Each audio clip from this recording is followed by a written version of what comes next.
tumbal darah, hingga tumbal manusia. Bang Demon di sini kembali lagi di channel Bumi Datar. Pesugihan sudah sering kali kita dengar. Pesugihanlah sebuah upaya untuk menjadi kaya dengan cara yang instan, dengan bersekutu dengan makhluk-makhluk gaib, baik itu jin, setan, lelembut, dan lain sebagainya. Dan itu ada harga yang harus dibayar, ada tumbal yang harus dikorbankan, dan tumbal-tumbal tersebut, baik itu tumbal hewan, tumbal manusia yang paling mengerikan. Bahkan ada pula perjanjian sang pencari pesugihan harus menikah dengan jin atau lelembut yang dipercaya akan memberikan kekayaan yang melimpah. Di Jawa sendiri ada setidaknya 15 tempat yang dipercaya, sekali lagi yang dipercaya sebagai tempat untuk pesugihan. Di manakah 15 tempat tersebut yang dipercaya sebagai tempat untuk melakukan pesugihan? Saksikan selengkapnya hanya di channel Bumi Datar.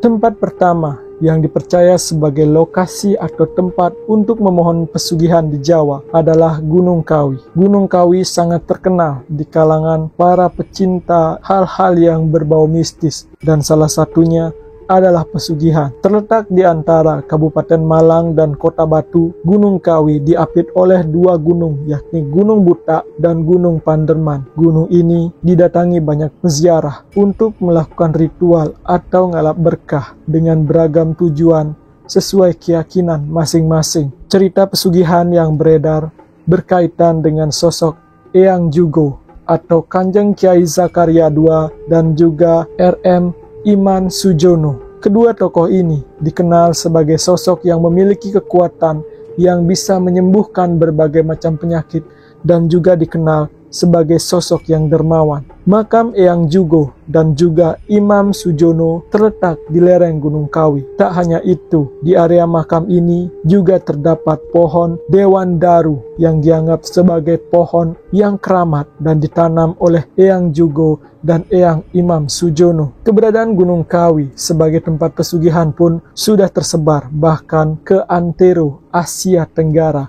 seperti Singapura, Malaysia, maupun Myanmar. Banyak wisatawan asing yang datang ke tempat ini hanya untuk melakukan pesugihan. Menurut cerita yang beredar, aktivitas ritual banyak dilakukan pada Jumat Legi karena Jumat Legi ini dipercaya sebagai hari pemakaman Eyang Jugo. Selain itu, setiap 12 suro juga diperingati sebagai hari wafatnya Eyang Sujo atau Sujono. Adapun ritual di Gunung Kawi ini disebut-sebut dilakukan dengan cara yang sederhana. Para peziarah diwajibkan untuk melakukan tapa brata selama 3 hari di bawah pohon keramat yang bernama pohon Dewan Daru. Sebelum melakukan kegiatan ini, mereka diwajibkan untuk mandi suci yang dipimpin oleh juru kunci di sana. Saat melakukan penyucian ini, pelaku pesugihan harus melakukan kontrak mati dengan penguasa gaib di Gunung Kawi. Jadi, syarat untuk melakukan pesugihan ini sangat fatal, yakni kontrak mati.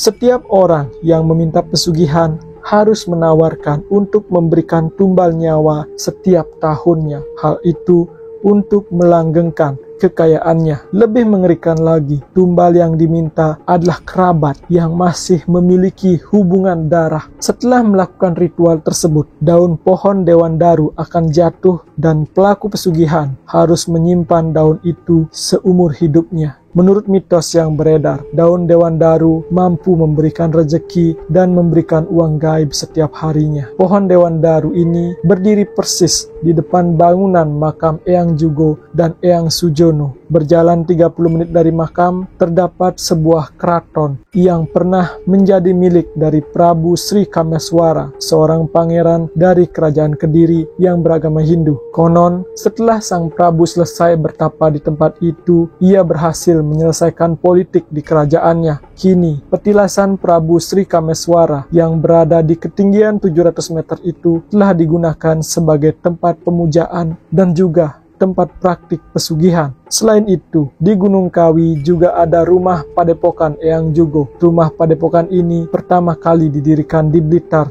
Jawa Timur. Konon, rumah Padepokan ini memiliki koneksi dengan pesugihan yang ada di Gunung Kawi. Terdapat berbagai peninggalan yang dikeramatkan, seperti bantal dan guling yang berbahan batang pohon kelapa dan tombak pusaka semasa perang di Ponorogo. Bukan itu saja, di kawasan pesugihan Gunung Kawi juga terdapat kendi yang berisi air bertuah. Air itu disebut mampu menyembuhkan berbagai macam penyakit.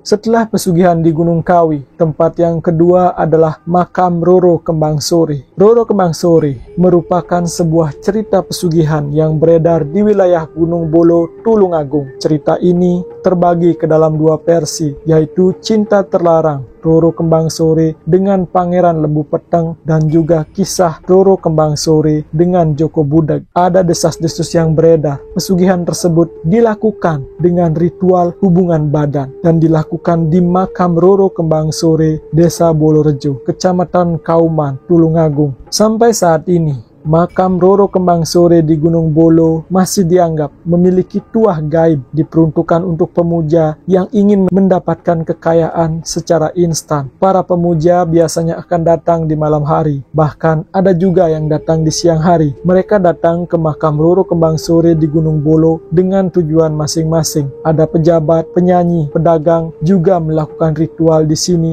dan salah satunya yang dilakukan adalah ritual pesugihan tersebut. Kisah cinta yang tak sampai yang dialami oleh Roro Kembang Sore dengan Pangeran Lembu Peteng, Adipati Kalang, dan Joko Budag adalah penyebab utama yang menjadikan makam Roro Kembang Sore menjadi lokasi yang dianggap keramat. Ritual pesugihan Roro Kembang Sore cukup identik dengan ritual zina yang dilakukan orang-orang yang mencari kekayaan. Salah satu syarat pengadaan ritual ini adalah tidak adanya dosa yang mereka rasakan. Ritual ini diawali dengan para perempuan penjajah tubuh berdatangan dengan sendirinya. Setelah melakukan ritual itu, seorang akan merasa percaya diri untuk memperoleh kekayaan. Mereka yang datang biasanya membawa ubo, bahkan nasi tumpeng, beserta lauk pauknya dan juga wewangian. Setelah selesai melakukan ritual pesugihan di makam Roro Kembang Sore, mereka harus langsung pulang ke rumah, tidak boleh berhenti atau mampir di sekitar Gunung Bolo. Jika pesugihan ini berhasil, mereka harus kembali dengan menyembelih kambing. Daging kambing tersebut dimasak di tempat dan dikendurikan di makam Roro Kembang Sore. Konon ada mitos bahwa jika ke makam Roro Kembang Sore ini dilarang membawa pasangan sah karena bisa menimbulkan keretakan rumah tangga dan berujung perceraian. Hal ini dikarenakan Roro Kembang Sore selama hidupnya belum pernah menikah, dan ini pun menjadi sebuah kutukan di kawasan Gunung Bolo. Selanjutnya, tempat pesugihan ketiga di Jawa adalah Makam Ngujang. Makam Ngujang ini terletak di Desa Ngujang, Kecamatan Kedungwaru, Kabupaten Tulungagung. Masyarakat percaya terhadap kemunculan kera-kera yang tidak diketahui asal-usulnya, sehingga Makam Ngujang juga dikenal dengan nama Ketekan, yang dalam bahasa Jawa artinya kera. Keberadaan kera itulah yang membuat makam ini dijadikan tempat untuk melakukan pesugihan oleh orang-orang yang ingin mendapatkan kekayaan secara instan. Ada sebuah legenda yang beredar di masyarakat setempat. Pada suatu hari, ada dua santri laki-laki dan perempuan yang sengaja membolos dari kegiatan pengajian. Mereka bermain di sekitar makam yang pada saat itu dibangun sebuah pondok dan ditumbuhi oleh pohon-pohon besar. Kemudian seorang kiai keluar dari pondok tersebut dan mengutuk kedua santri tersebut menjadi kera atau monyet. Konon, kera yang sering dijumpai di sekitar makam itu merupakan keturunan dari kedua orang santri itu. Berdasarkan cerita tersebut, ritual yang dilakukan di makam Ngujang berkaitan dengan pesugihan kera. Pelaku pesugihan datang meminta bantuan kepada jin kera untuk mendapatkan rezeki atau kekayaan yang melimpah. Mereka bersekutu dan melakukan perjanjian dengan jin kera tersebut. Ritual ini diawali dengan membawa sesajen, melakukan meditasi atau bertapa di punden tersebut. Kemudian, para pelaku hanya tinggal menunggu datangnya kekayaan dan menaati perjanjian dengan jin yang telah dibuat. Namun di sisi lain, masyarakat di Tulungagung mempercayai bahwa monyet di Ngujang merupakan jelmaan dari para pencari pesugihan yang sudah meninggal dunia. Keempat, ada Gunung Kemukus. Gunung Kemukus terletak di Sragen, Jawa Tengah, yang menjadi salah satu tempat pesugihan yang tersohor di sana. Ritual di sini pun dikenal unik. Mereka yang menginginkan kekayaan diharuskan menjalani hubungan intim dengan lawan jenis yang bukan suami atau istrinya selama 7 hari atau sepekan berturut-turut. Setelah melakukan hubungan intim dengan orang lain yang bukan pasangan sahnya, mereka berdua harus bertemu lagi. Jika berhasil, lalu mereka melakukan selamatan dan syukuran di Gunung Kemukus. Hal ini dipercaya dapat membawa kekayaan melalui jalur yang menjijikan tersebut. Ritual ini berawal dari kisah Pangeran Samudro dari Kerajaan Majapahit yang membawa kabur selir ayahnya yang bernama Nyai Ontrowulan. Menurut cerita yang beredar di masyarakat maupun pengunjung, Pangeran Samudro dan ibunya lalu diusir oleh Prabu Wijaya dari istana karena diketahui berselingkuh. Sejak itu, keduanya mengembara sampai ke daerah Gunung Kemukus. Di tempat inilah Pangeran Samudro dan Nyai Ontrowulan dirajam beramai-ramai oleh warga sekitar karena warga memergoki mereka berdua saat akan melakukan hubungan intim. Konon, sebelum meninggal, Pangeran Samudro sempat berpesan bahwa siapapun yang dapat melanjutkan hubungan suami istri yang tidak sempat dia lakukan di tempat itu selama 7 kali atau setiap 35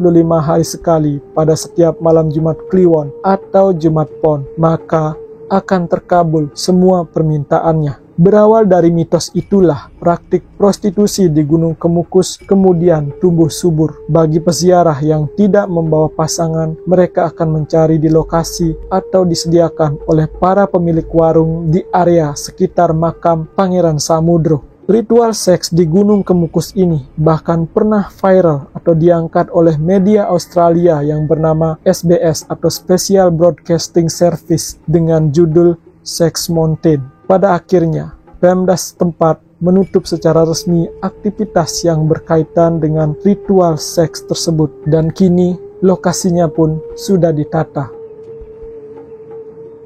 Selain di gunung, tempat yang juga dipercaya dapat untuk melakukan pesugihan di Jawa adalah pantai. Dan salah satunya adalah Pantai Parangtritis yang merupakan lokasi kelima yang biasa digunakan sebagai tempat untuk pesugihan. Pantai Parangtritis ini berada di Yogyakarta dan berkaitan erat dengan legenda Nyi Roro Kidul. Kata Parangtritis diperoleh dari penggabungan dua kata yakni parang dan tumaritis. Konon katanya dahulu ada seorang pangeran dari kerajaan Majapahit yang bernama Pangeran Dipokusumo melarikan diri hingga pada akhirnya sampai di pantai ini. Sesampainya di pantai tersebut, Pangeran melakukan semedi dan melihat ada air menetes atau tumaritis dari sela-sela batu karang atau parang. Banyak yang datang ke pantai ini untuk melakukan ritual pesugihan. Dipercaya bahwa Parangtritis adalah gerbang penghubung antara kerajaan Jogja dan kerajaan Nyi Roro Kidul. Nyi Roro Kidul dianggap sebagai ratu yang memimpin kerajaan gaib di Parangtritis dan konon dapat memberikan kekayaan melalui ritual tertentu. Pengunjung yang datang ke pantai ini seringkali mencari jejak Ratu Kidul dan meyakini menoleh ke arah laut saat matahari terbenam bisa membawa berkah dan juga keberuntungan. Lokasi yang keenam adalah Alas Purwo yang berada di Banyuwangi, Jawa Timur, dan Alas Purwo ini dianggap sebagai pusat kerajaan gaib di Indonesia. Meskipun dianggap sebagai tempat dengan serangan mistis, Alas Purwo tetap menjadi lokasi pesugihan. Konon, mereka yang memasuki hutan Alas Purwo tidak akan bisa keluar hidup-hidup. Meski demikian, hal ini tidak menjadi penghalang bagi mereka-mereka yang ingin mencari kekayaan dengan cara instan melalui pesugihan. Alas Purwo juga dipercaya sebagai hutan tertua di Pulau Jawa, dan konon hutan ini sudah ada jauh sebelum Indonesia didirikan. Terdapat banyak gua di Alas Purwo. Salah satu gua tersebut dipercaya dijaga oleh jin di pintu masuknya. Konon, makhluk penghuni Alas Purwo memiliki berbagai jenis makhluk tak kasat mata dengan bentuk yang tak lazim. Beberapa di antara makhluk-makhluk tersebut merupakan anak dari hasil perkawinan antara manusia dan jin sebagai bentuk tumbal pesugihan. Jadi dari kisah ini dipercaya jika ada orang yang melakukan pesugihan di kawasan Alas Purwo, maka mereka harus menikah dengan jin penunggu di sana.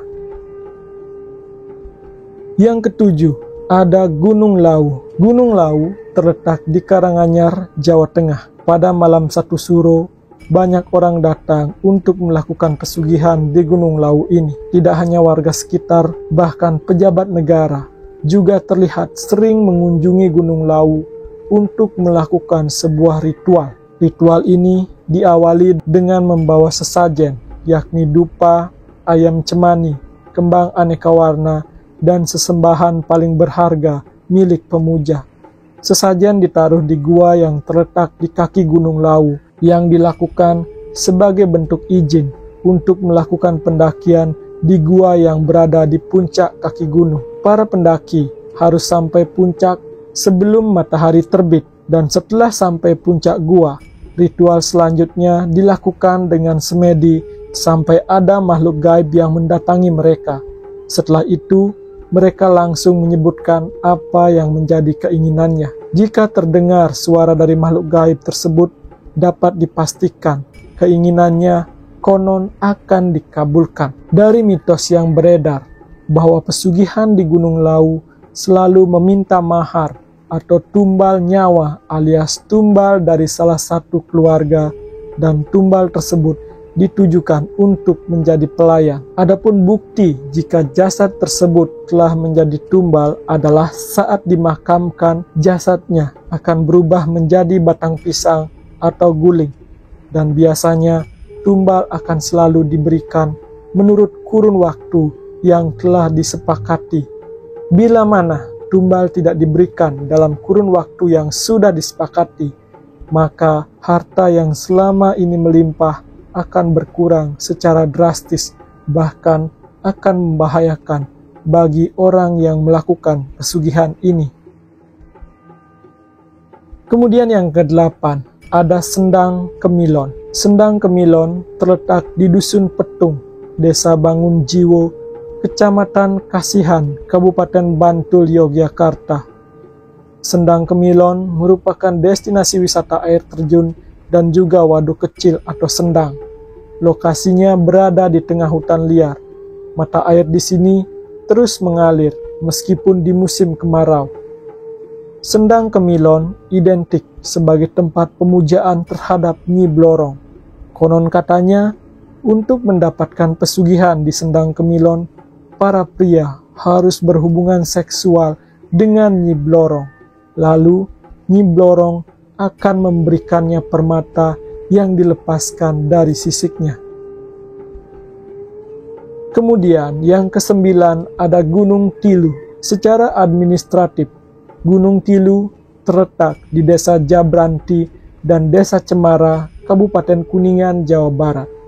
Gunung Tilu merupakan pegunungan yang memiliki 3 puncak, yaitu Puncak Sukmana, Puncak Gunung Tilu, dan satu puncak yang belum ada namanya.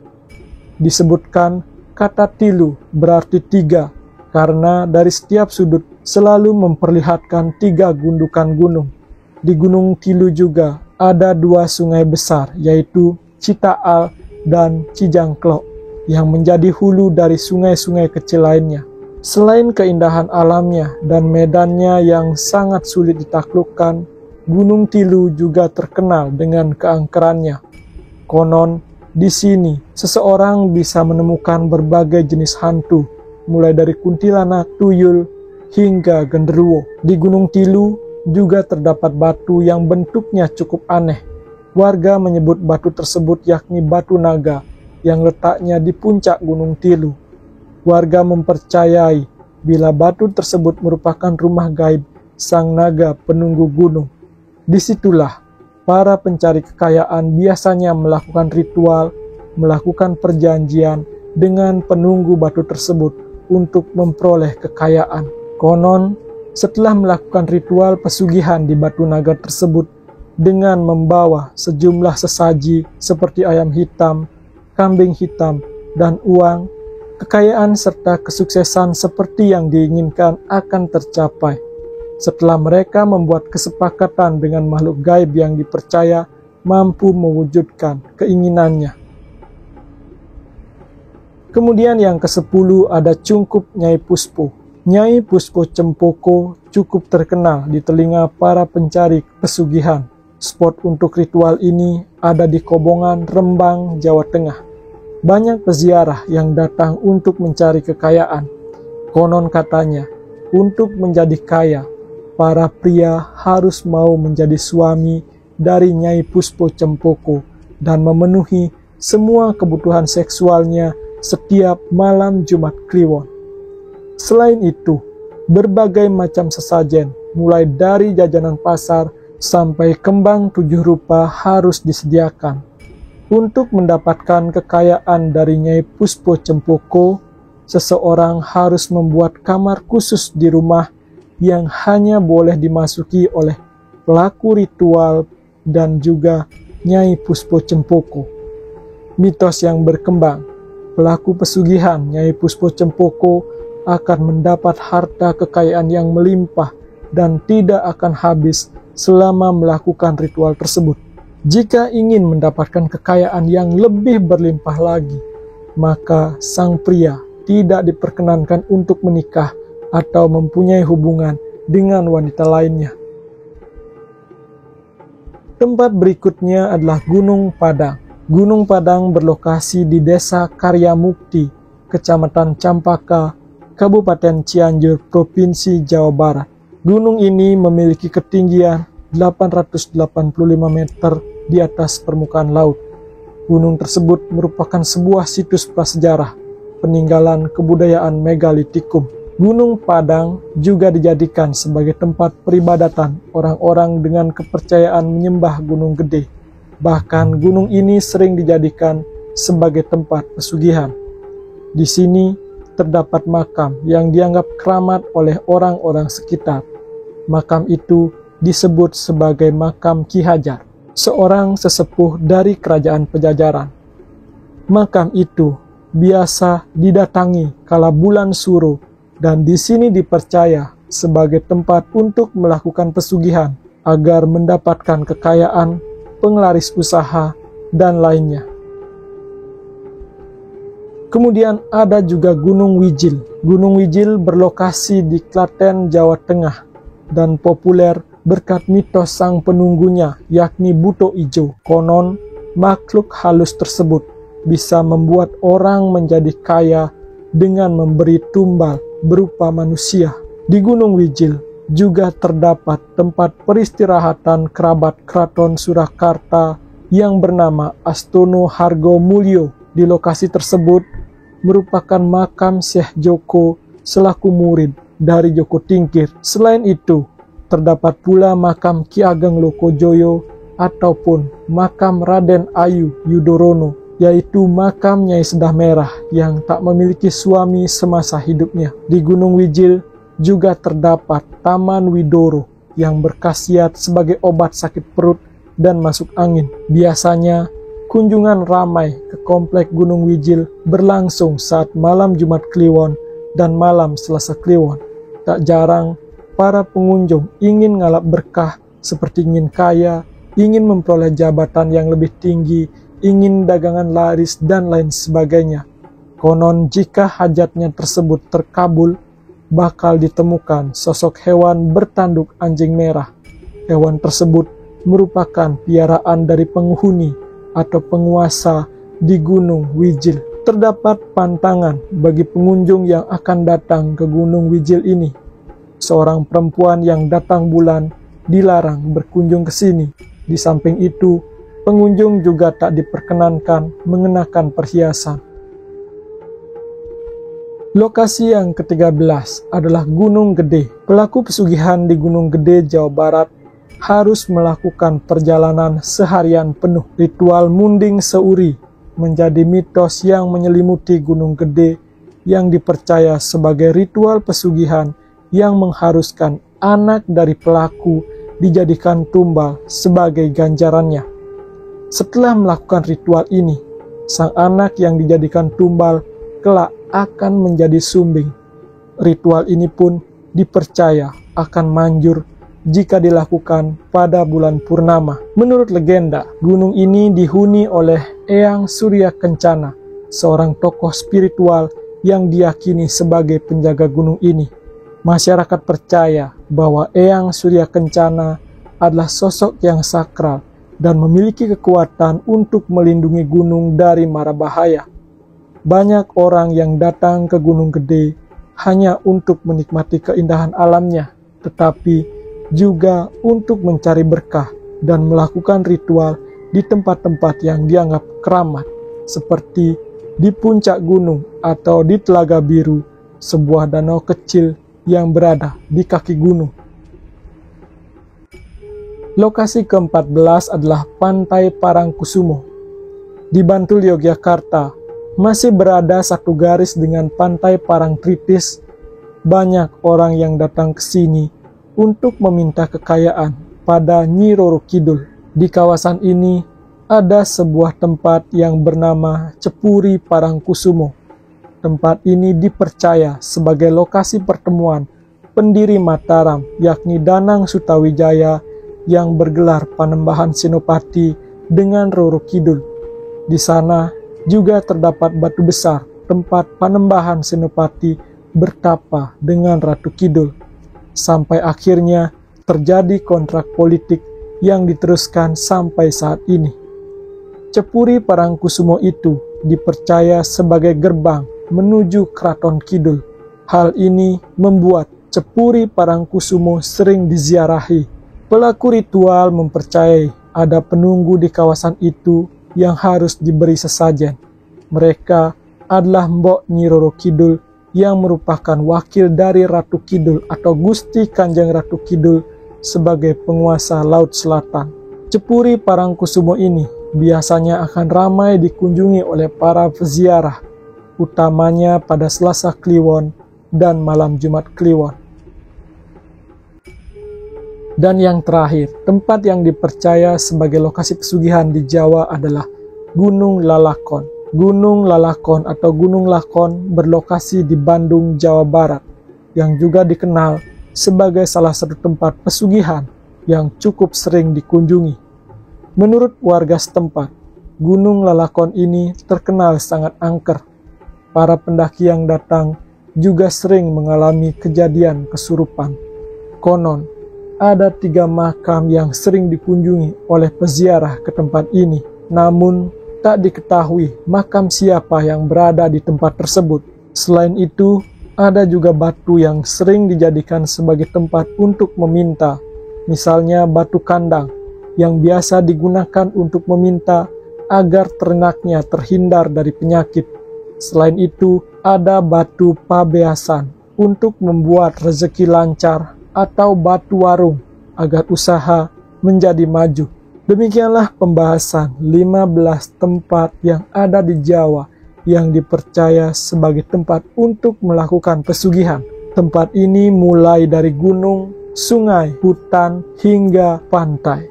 Apakah kalian percaya jika ke-15 tempat ini benar-benar atau memang adalah tempat untuk memohon pesugihan? Dan apakah kalian percaya jika pesugihan itu benar-benar ada? Silakan berkomentar di kolom komentar. Demikianlah pembahasan kali ini, dan jangan lewatkan cerita mistis dan cerita menarik lainnya hanya di channel Bumi Datar.